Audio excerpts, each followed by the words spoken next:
How do you handle your trading mistakes? Are you constantly beating yourself up? I interact with a lot of traders that they have their self-critic at the highest level, so every time they make a mistake, they beat themselves up. But when they have a good trading day, a good week of performance, they struggle to find the positives, and then they can only recognize the mistakes and areas of improvement and constantly pressing on that button. And this gets them in this self-sabotage cycle, in this toxic self-talk, perfectionism. It's very common, but it's not helping your progress. It's actually delaying it. And you'll see why. Punishment can lead to temporary change, but it will never lead to lasting real growth. The real key to remodeling behaviors, and it's been studied, research shows that it is reinforcement, which means focusing on what's working and understanding how you can repeat more of it. Now, this changes your whole approach to how you handle your trading performance, to how you journal, to how you execute, and it makes a huge difference. And today I want to focus the topic on these 4 types of ways of reshaping behaviors and give you some evidence-based tools to start improving your self-feedback. So let's get into it. So there are 4 methods in psychology to shaping behavior. And these are, as the image shows, positive punishment, positive reinforcement, negative reinforcement, and negative punishment. And I want to go over each one of them with you so you can understand each one and understand why the reinforcement works way better than the punishment, and then how you can make the most of it in your trading. So the first one is positive punishment. This is basically giving something bad to decrease a negative behavior. So for example, a child is given extra chores after leaving all the toys scattered around the house. Now a trading example would be a trader that sets an alarm that plays an unpleasant sound every time they break their trading rules. For example, taking an impulsive trade. Now we have the negative reinforcement, which means taking away something bad to strengthen or reinforce a specific behavior.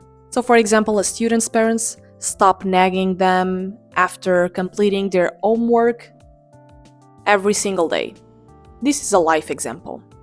Now turning to trading, this would be, for instance, feeling relief from anxiety by executing the trading rules. So instead of going for short-term pleasure and instant gratification and making a mistake, the trader connects with this feeling of decreased anxiety, which is the removal of a negative emotion, to follow the trading plan. Then we have the positive reinforcement, which is giving something good to reinforce a specific behavior. So in life, for instance, we have an employee that is rewarded with a bonus, a vacation, extra money for having performed the project or the challenging task with the team. In trading, for instance, this could mean after a well-performing week, you give yourself the allowance to go on a dinner or to do something that you like a reward. And this is very smart to have. I challenge you to choose 5 rewards that are meaningful to you. They don't need to be connected to materialistic things. They can be simple things that have a high significance to you that you enjoy, so you can reward yourself at the end of the week with those things in case you had good performance. And finally, we have the negative punishment, which is taking away something good to decrease a certain behavior. So for instance, in life, an example of this would be a teenager losing phone privileges for failing to follow household rules. In trading, however, this could mean restricting yourself from being with your friends or something that you like to do because you disrespected your risk management rules. Now, why does positive reinforcement works way better than punishment? Well, positive reinforcement activates the brain reward system, the dopamine system, and it shows you the way forward.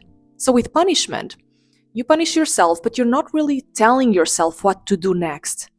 It's based on the stress response, is motivating people with fear.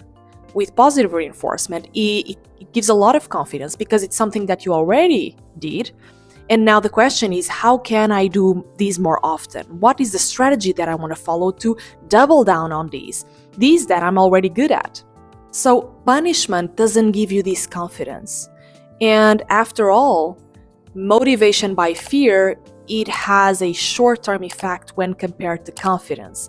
Confidence, our strengths, what works for each individual, gives us way more confidence and lasting change. And in my work with traders, I see this a lot. Many of them arrive to me in this cycle of high self-criticism, toxic self-talk, beating themselves up, especially when they had parents who just talked to them the same way they are now talking to themselves. And so the way they were taught was with punishment. And the way they give themselves feedback in trading, it translates in the same way. So they need to learn better ways to give themselves feedback, to journal, and to get out of this cycle, because it destroys one's confidence. And the solution-focused approach I use with the traders I coach in the Peak Performance Trading Program, link in the description, by the way, if you're curious about it, is exactly this. It helps traders get out of this cycle, understand what are their standards, what works for them, their strengths, to utilize them as a guiding light. And using reinforcement leads you into a way different path than punishment. And notice something here, avoiding punishment doesn't mean you don't focus on the areas of improvement. You don't try to improve your weaknesses. All it means is that you handle them in a different way. So instead of punishing yourself, do this instead. So the first thing I want you to do is to start categorizing your trading mistakes.